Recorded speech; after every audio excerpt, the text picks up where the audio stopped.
Once upon a time, in the bustling city of Washington, D.C., Richard Nixon was celebrating his birthday in style with nothing less than a banana split. As he devoured the delectable layers, chocolate syrup dripping from his fingers, he felt an unstoppable urge to give a grand speech. Enthusiastically, he climbed onto a nearby chair, ready to dazzle his friends and family with poignant wisdom. But just as he began, disaster struck. The floor beneath him, perhaps tired of supporting yet another political discourse, gave way, sending Nixon tumbling down into a full-fledged wedding party.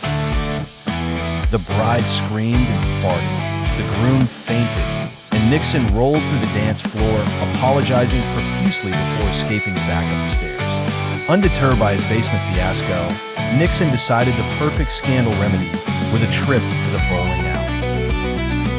Confidently selecting his ball, he approached the lane with a seasoned stride only to have his grip betrayed. The ball flew sideways, ricocheting off the ground and landing squarely on his foot. His ensuing howl was so loud that it sent pins flying on adjacent lanes as bowlers ducked for cover. What better way to lift his spirits than a baseball game?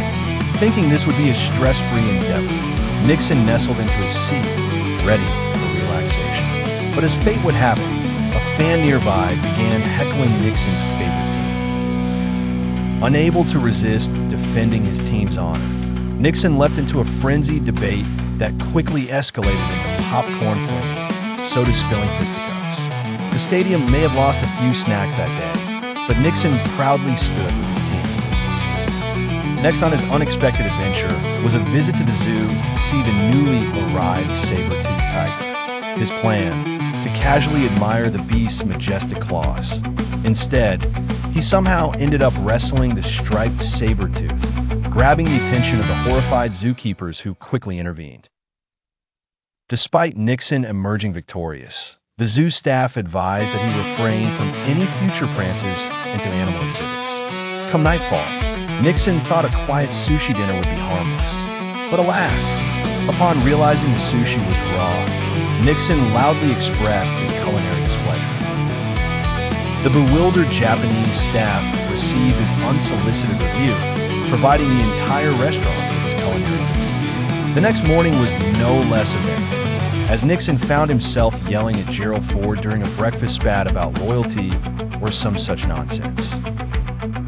But moments later, a call shattered his delusions of grandeur.